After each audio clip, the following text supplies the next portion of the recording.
Chapter 62-23. The An family instantly became very interested in Pollard's views. For the An family, vehicle manufacturing and power batteries are not really intended to make money. They just hope to make more manufacturing investments in China to contribute to the development of China's manufacturing industry. But Pollard's views have given them new expectations for this matter. If this industry can be made into an industry giant like Tesla, the business opportunities and profits contained in it are needless to say. The help and improvement it can bring to China's manufacturing industry and local automobile supply chain are undoubtedly huge.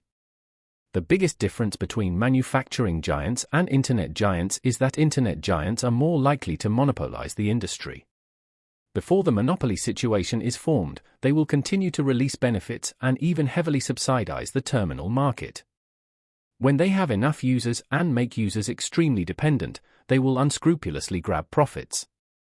Several years ago, when they subsidized online taxis, passengers might only need to pay 5 yuan for a 10-kilometer journey. And drivers could get 10 yuan. But now, for the same 10-kilometer journey, passengers might need to pay 30 yuan.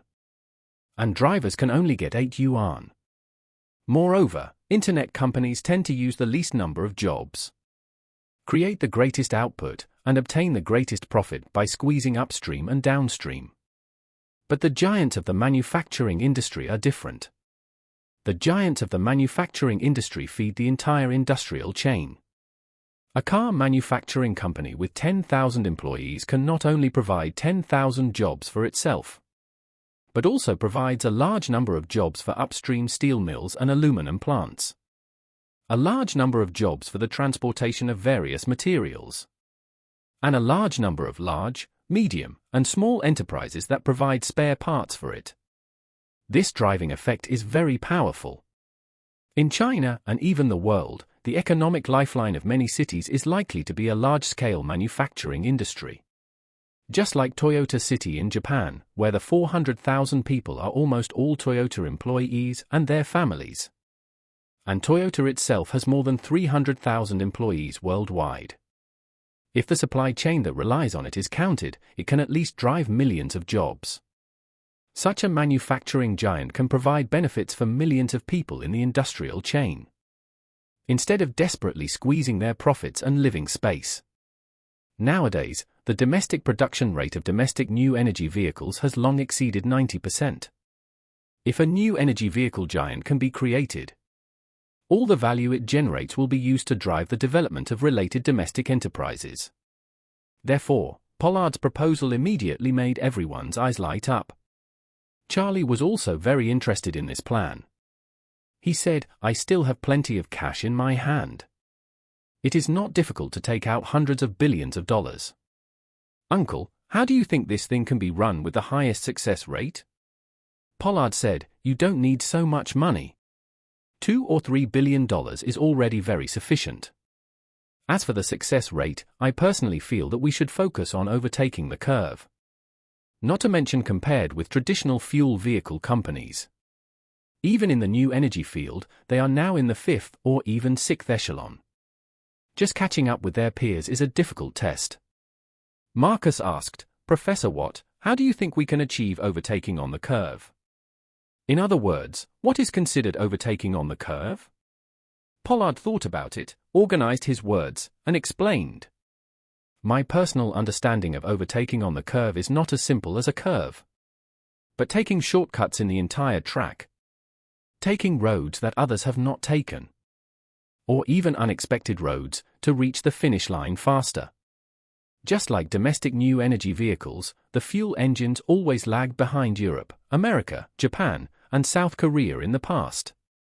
And they were always a little behind no matter how hard we tried to catch up. But domestic new energy vehicles turned the table over directly. We can't make engines that can catch up with them, right? Then don't make cars with engines. You are not that good at motors, right? You have accumulated decades of experience in internal combustion engines, and you are confused about motors. I will take advantage of you not paying attention to motors and get in first to accumulate the advantages of electric drives. When I develop electric drives, I will be ahead of you in the field of new energy. By then, you can cry and tell me that you have been playing with internal combustion engines for decades. And you are proficient in everything from L4 to W16. But I will ignore you. Why? Because I don't play your game anymore.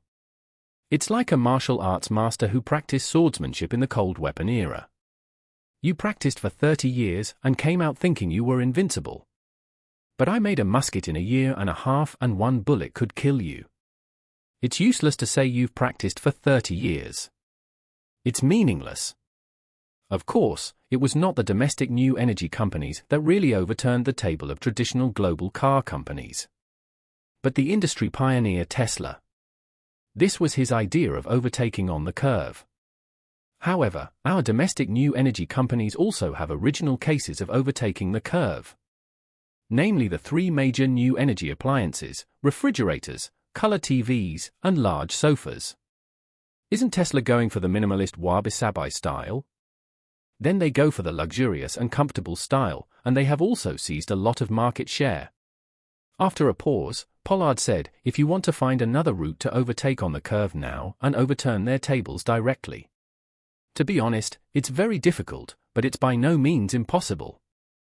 Whoever can find the right entry point can become the next new emperor in the automotive field. Marcus also understood that such an entry point must be extremely difficult to find. Once found, it might be able to leverage $1 trillion market value. So it's probably a pipe dream to get hints from Pollard for a while. So, he asked again, Professor Watt, if we can't find a magic weapon to overtake and win by surprise for the time being, what should we do to increase the success rate of this project? Pollard said, if we want to further improve the success rate, my personal understanding is that we must penetrate into more upstream key links. Power batteries are naturally one of them. Electronic control technology and drive technology also need to be focused on. In addition, there is another top priority, which is the research and development of vehicle software. Penetrating into power batteries, 1 is for technical reserves, 2 is to reduce costs, and 3 is to ensure supply. Now Angiar has already made some arrangements. As for penetrating into electronic control and drive technology, it is also to improve the hardware competitiveness of the car. With the same battery capacity and similar wind resistance weight, whoever's electronic control is more power-saving will have a higher endurance. Whoever has the strongest drive technology will have better performance. These are all key points related to comprehensive driving quality. If you don't have your own R&D team or strategic tie-ins with related companies, you can only use standardized solutions provided by third parties. In that case, your car will have the same power parameters as a dozen other brands on the market. What's the point of leading at that time? At this point, Pollard said, as for the car system, I think it is the top priority. Since I started studying new energy vehicles, car software has been a part that I attach great importance to. In fact, making new energy vehicles is like making smartphones. You can't just piece together hardware, but also adapt the hardware to each other, and the software to the hardware. No matter how good the hardware is, once the software lags behind, the car is like a fool with well-developed limbs and a simple mind.